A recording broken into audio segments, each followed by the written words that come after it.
안녕하세요. 반갑습니다. AP투자연구소의 이호수입니다. 2025년 증시는 할만하다 라는 말씀을 꽤나 강조드렸었는데 계속 말로만 기회다 라고 할 수는 없는 거다 보니까 저희가 1월 들어 어떤 자리에서 어떤 종목을 대체 왜 들어갔는지 오늘 제가 한번 직접 복기를 해보고자 합니다. 현재 VIP 회원분들을 대상으로 하는 저희 매매는 1월 들어 들어간 종목들은 다 수익 실현을 하고 있는 흐름이에요. 현재 1월달 7거래일 동안 누적 수익률이 약 50%를 돌파하고 있는데 당분간은 계속 이런 단기적 매매 관점이 좀 포착이 될 것 같습니다. 최근 영상에서도 말씀을 드렸듯이 저희는 지금 시장이 좋아하는 재료가 뭔지 나름 파악을 했고, 약간의 변수라면 시장의 순환매가 굉장히 빠르다는 게 변수겠지만 이거를 역으로 이용할 줄 알아야 한다고 생각을 합니다. 이거를 시장 흐름을 파악할 줄 안다면 꼭 호재가 발생하지 않더라도 특정 테마들 안에서 계속 타점이 나온다는 점을 이해하는 게 중요한 시점일 것 같아요. 근래 들어서 저희 회원분들 메신저 알림 확인하기 좀 바쁘셨을 텐데 당분간은 계속 잘 확인을 좀 해주시길 바라고요. 자세한 결산 내용이 궁금하신 분들은 저희 AP투자연구소 홈페이지에 접속해서 확인을 해보시길 바라겠습니다. 자, 그럼 1월 2일 시메스부터 매매를 복귀해 보도록 하겠습니다. 자, 시메스는 신규 상장주인데 많은 분들이 알고 계시다시피 로봇 관련주로서 부각이 되고 있습니다. 1월 2일 날에 어떤 일이 있었죠? 2025년 첫 테마로 로봇이 굉장히 부각이 되었던 날입니다. 1월 2일이면 이날인데 제가 시메스를 주목했던 이유는 이 선을 두어볼 수 있을 것 같아요. 우리가 로봇 테마에 대해 수급이 들어오는 걸 첫 번째 관점으로 둔 이후에 가장 거래대금이 높았던 상장 당일의 종가에 대한 저항 여부가 좀 있었습니다. 근데 이 저항 여부를 돌파해주면서 마감이 되었고, 실제로 저희가 매매했던 날은 그 위에 대한 의지를 보이는지 5%의 갭을 띄웠어요. 그래서 이런 흐름들을 가지고 이거는 저희가 단기적인 매매가 충분히 가능할 수 있겠다라는 관점으로 오전 10시 4분에 매수를 해서 10시 15분, 10시 31분 이렇게 분할 매도를 진행한 종목이었습니다. 자, 그리고 그 다음 날에도 곧바로 매매를 진행했습니다. 이날도 단기 매매였는데 종목은 DS 단석이라는 종목이었어요. 1월 3일 날의 차트를 보면은 이 봉입니다. 이 봉. 23%가 올라간 이 봉. 지금 이때까지의 차트를 이렇게 본다고 하면은 상승분을 전량 반납하고 다시금 거래대금이 유입되면서 추세가 전환될 기대감이 보이는 여지다 라고 일봉을 해석할 수가 있을 거예요. 그런 와중에 저희가 더욱더 주목했던 부분 1월 3일 분봉을 확인을 해보면은 이날입니다. 저희가 이거를 점심시간 오후 중에 들어갔어요. 그래서 오전 중에 거래대금이 꽤나 쏠리면서도 이런 자리들 33,000원 부근의 자리들을 돌파해주진 못했었는데 다시금 수급이 유입되면서 그런 자리를 돌파해줄 것 같은 모습을 보였음에 저희가 곧바로 급하게 단기 매수를 진행을 했고, 그리고 돌파를 하면서 저희는 차익 실현으로 마무리를 한 긍정적으로 마무리가 된 단타 종목이었습니다. 그리고 주말을 지나고 다음 종목은 클로봇. 이것도 아까와 마찬가지로 로봇 관련주죠. 제가 시장의 순환매를 좀 이해하면은 이제 어떤 테마들을 봐야 될지 알 거다라고도 말씀을 드렸었는데 로봇 관련주는 계속해서 좀 타점이 나오고 있는 것 같습니다. 클로봇 같은 경우는 저희가 1월 6일 그러니까 이날 매수를 해서 이날 매도를 한 종목이에요. 그래서 1월 6일과 7일 분봉과 일봉을 함께 이렇게 확인을 해보면은 이날이죠. 일봉상의 관점은 제가 굉장히 좋아하는 관점입니다. 일단은 많은 분들이 알고 계시겠지만 저는 현재로서 신규 상장주에 대한 매매 관점을 꽤나 늘리려고 하는 사람이기도 해요. 신규 상장주가 매집이 되었던 사람들의 관심이 되었건 현재 거래대금이 꽤나 활성화되어 있는 기주들이 있기 때문에 신규 상장주 중에서 가장 부각이 되고 있는 클로봇이란 종목을 보고 있었습니다. 아까 시메스도 신규 상장이었죠.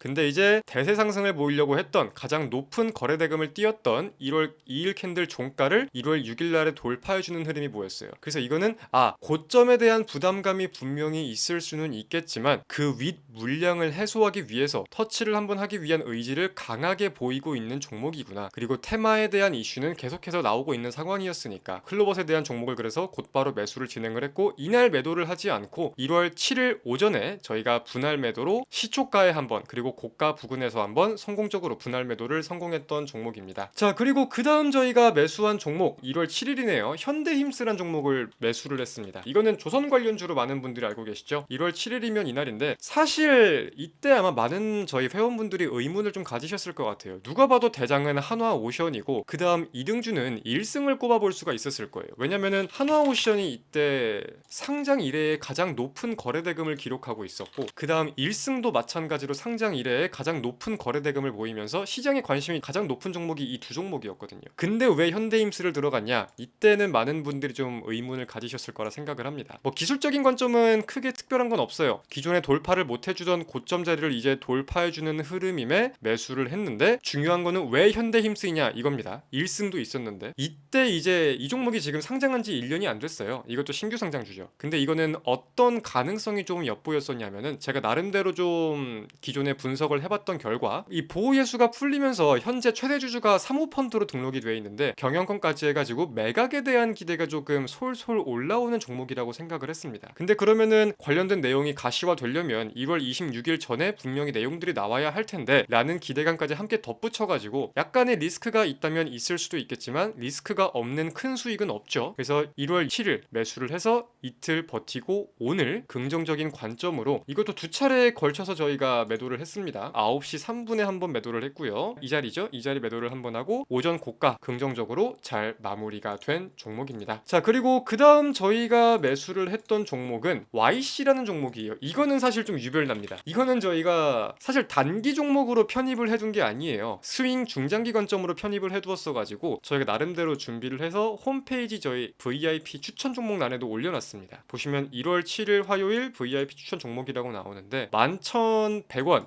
매수가 1차 매수가를 지정을 해가지고 저희를 했습니다. 이거는 매수한 그 다음날에 곧바로 저희가 한 10%가량에서 절반 매도를 했어요. 근데 어떤 관점에 가장 주목을 했었냐면은, 최근에 이제 반도체에 굉장히 거대한 수급이 유입되고 있는 가운데 지금부터가 중요합니다. 과거 이력을 찾아보면 비슷한 규모의 검사 장비 상사 위 3사의 주가는 항상 순환매로 상승하는 패턴이 나왔습니다. 순서의 문제일 뿐 섹터 내 순환매가 항상 연출되었다는 점을 인지할 필요가 있다는 거다. 현재까지는 A사가 가장 빠르게 반영이 되었고 다음으로 B사가 가격 반영이 되고 있다. 그렇기 때문에 지금은 우리가 이 종목을 볼 차례이다. 근데 영업이익률이나 기술력을 볼 때 이 종목이 절대 부각이 안 될 가능성은 현격히 낮아 보인다 라는 관점으로 YC라는 종목을 말씀을 드렸었고, 곧바로 그래서 1월 7일 매수해서 1월 8일 날에 저희가 절반 매도를 했습니다. 이거는 전량 매도가 된 게 아니라서 말씀을 드릴까 말까 고민을 좀 했는데, 그래도 뭐 긍정적인 관점을 보이고 있는 건 맞으니까 1월 8일 저희가 한 10%, 9% 부근에서 절반 매도를 한 종목입니다. 자, 그리고 그 다음 저희가 매수했던 종목 YC 다음은 피로픽스입니다. 이날은 제가 무료 관심 종목 오전 라이브를 진행을 했죠. 그래서 방송 중에 나간 종목이라서 아마 당시 방송을 보신 분들은 기억을 하실 거예요. 1월 8일이면 이날인데, 사실 제가 유리기판과 반도체에 대해 관심을 좀 깊게 가졌던 날은 1월 6일 이날부터입니다. 그래서 반도체 수급이 들어오는 건 사실 모두가 알고 있는 사실이었고, 그럼 그 안에서 이제 순환매를 좀 생각을 해봐야 되는데, 발열에 대한 문제도 계속해서 이야기가 되었던 것 같고, 빅테크 기업들이 유리기판을 조금 찾는 관심을 보이는 기사들도 하나 두 개 확인이 되었기 때문에, 근데 이제 차트가 이날까지만 보면은 고점을 이제 돌파를 하니마니 하는 흐름이었다 보니까 제가 관심을 갖고 봤던 것 같아요. 근데 이날은 사실 저희가 매매를 하지 못했고 그 다음날 이날 저희가 매매를 한 거죠. 관점은 크게 어려울 게 없습니다. 제가 아까 유리기판 반도체에 대한 관점은 말씀을 드렸고, 돌파를 한 이후에 장대 음봉이 나왔어요.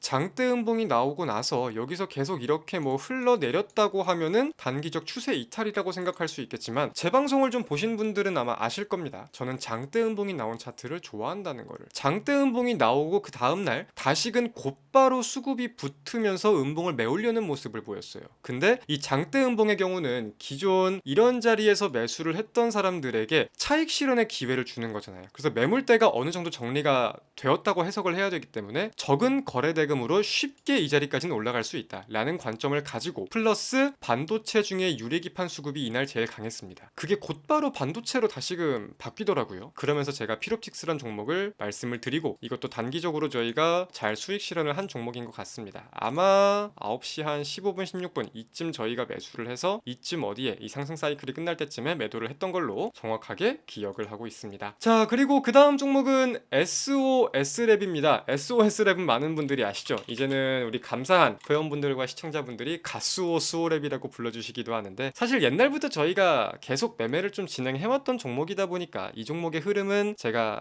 약간은 파악을 하고 있는 것 같아요. 근데 이제 제가 자율주행에 대해 주목했던 관점이 뭐였냐면은, 최근에 사실 새해 들어서 자율주행 추세가 좋지 못했습니다. 좋지 못했는데 엔비디아의 젠슨 황 CEO가 CES 2025 개장하기 전 연설에서 로봇 테마와 자율주행 테마에 대한 언급을 좀 했잖아요. 그래서 로봇은 고지곳대로 부각이 되었는데 자율주행은 그게 곧바로 부각이 조각이 안 되더라고요. 그래서 로봇 다음 자율주행에 대한 순환매를 생각해 볼 수 있는 관점이 첫 번째였고, 두 번째로는 이제 기존에도 20선에 대한 지지를 보이고 반등이 나왔던 종목인데 20선 부근에서 분명한 반등이 좀 나왔습니다. 어제죠. 이건 어제 저희 종가에 들어갔던 거예요. 지지 반등을 확인을 하고 이제 수급이 들어오는 게 SOS램만 20선에 대한 지지 반등으로 수급이 들어오는 게 아니라 자율주행 섹터 전반적으로 수급이 좀 들어오는 모습을 확인했습니다. 그래서 아까 말씀드린 젠슨헝 CEO가 발언을 한 점에 대해서 순환매가 조금 이제 도는 건가? 자율주행에 대해서 이제 수급이 조금 더 장밋빛 전망이 돌 수 있는 내용들이 나올까? 관련된 기대감들을 가지고 SOS라는 종목 어제 종가 부근에 말씀을 드렸고, 오늘 또 이제 오전에 10시 넘어서 곧바로 이런 긍정적인 모습을 보여주었습니다. 그래서 SOS랩도 저희가 한 9% 정도 수익 마감을 했고요. 10시 반 부근 이 자리에서 절반 매도를 하고 고가 부근에서 다시금 전량 매도를 하면서 마무리가 되었다. 이렇게 저희 1월달 여태까지의 매매를 정리해 볼 수 있겠습니다. 당분간은 이런 긍정적인 관점들을 가지고 매매할 수 있는 종목들이 좀 나올 것 같아요. 시장에는 계속 테마가 돌고 순환매가 빠르고 새로운 테마가 생겨나는 만큼 우리가 매매를 선택할 수 있는 폭도 넓어지고 있는 거니까 메신저 계속해서 잘 확인을 하시고요. 항상 좋은 모습을 보여드리기 위해 최선을 다하겠습니다. 오늘 영상 마치겠습니다. 감사합니다.